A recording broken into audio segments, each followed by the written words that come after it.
అమరావతి విషయంలో అది అసాధ్యమై ఇబ్బంది పడినటువంటి సందర్భం నుండి 3 రాజధానులని వెళ్ళినటువంటి జగన్మోహన్ రెడ్డి ఏమీ చేయలేకపోయినప్పుడే నేను చెప్పా, చెయ్యనివ్వరు, చెయ్యని లేరు, ఇక్కడదన్నా పూర్తి చేసుకుని ఇక్కడ అమరావతి అనేది సెంటర్గా ఉన్నప్పుడు అక్కడ చేయలేకపోతున్నప్పుడు కనీసం ఆ హైవే మీదనన్నా పెట్టుకుని నడిపితే ఈ మిగతాది ఆ తర్వాత డెవలప్మెంట్కి ప్లాన్ చేసుకుంటూ ఉండిపోతుంది. అటు ఇటు కాకుండా నడి రోడ్డులో ఆగిపోయి అది కాక ఇది కాకపోతే ప్రజల్లో నెగిటివ్ వస్తుంది అన్నటువంటిది ఇంతకుముందు మనం మాట్లాడుకున్నటువంటి అంశం.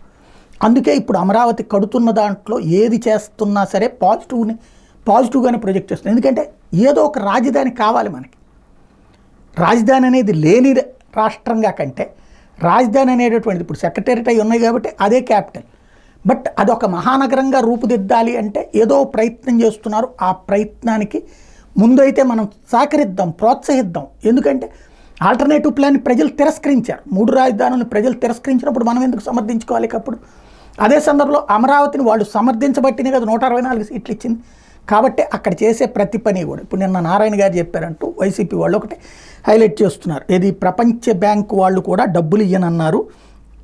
దానికి దాంతో అంటే దాన్ని బట్టి అక్కడ ఎట్లాంటి పరిస్థితి ఉందో చూడండి అంటూ హైలైట్ చేస్తున్నారు. ఒకసారి విందాం. అది ఇదంతా మునిగిపోతుంది, ఇక్కడ రాజధాని కట్టడానికి లేదు, ఈ రాజధానికి పనికిరాదని వరల్డ్ బ్యాంక్ కూడా యాక్చువల్గా వాళ్ళు నెగిటివ్గా ఇచ్చారు, ఇది పనికిరాదని.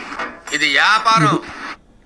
ఇప్పుడు వీళ్ళు దాన్ని కామెంట్ చేస్తూ ఇది వ్యాపారం లాంటి కామెంట్లతో ముందుకెళ్తున్నారు. ఇక్కడ పాయింట్ ఏంటంటే ప్రపంచ బ్యాంకు మొన్నటిదాకా వచ్చినటువంటి ప్రపంచ బ్యాంకు డబ్బులు వస్తాయి, ఏడీబీ బ్యాంక్ డబ్బులు వస్తాయి అనుకున్నారు. ఇప్పుడు అది రావట్లేదు అన్నది అర్థమవుతుంది. ఇప్పుడు ప్రభుత్వం దగ్గర ఉన్నటువంటి భూముల్నే విక్రయించి దాని ద్వారా చెయ్యాలి. మెయిన్ అన్నిటికంటే అవసరం ఏంటంటే ఇప్పుడు 2 వాగులు ప్రవహించే ప్రాంతం కావటం. అక్కడ పాలవాగు కావచ్చు, కొండవీటి వాగు కావచ్చు.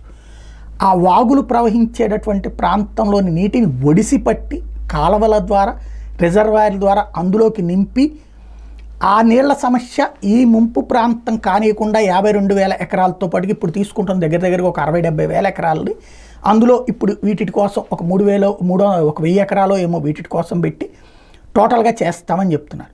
అది జరిగితే ప్రపంచ చరిత్రలోనే ఒక అద్భుతం అవుతుంది. ఎందుకంటే 2 వాగులు ప్రవహిస్తున్నటువంటి ప్రాంతంలో నీటిని ఒడిసి పట్టడం అంటే దాన్ని ఒక శాశ్వత నీటి వనరుగా చేస్తూ అదే సమయంలో కృష్ణానది వైపు నుంచి వచ్చే వరదని కూడా 15 లక్షల క్యూసెక్కుల దాకా వచ్చేదాన్ని కూడా ఆపేటందుకు కట్టలు పెడతాం అన్నటువంటి కాన్సెప్ట్ ఏదైతే ఉందో ఇదంతా సంచలనాత్మకమైనటువంటి అంశమే. వాస్తవంగా అయితే కనుక దాన్ని విమర్శించే వాళ్ళు ఉంటారు, నిందించే వాళ్ళు ఉంటారు.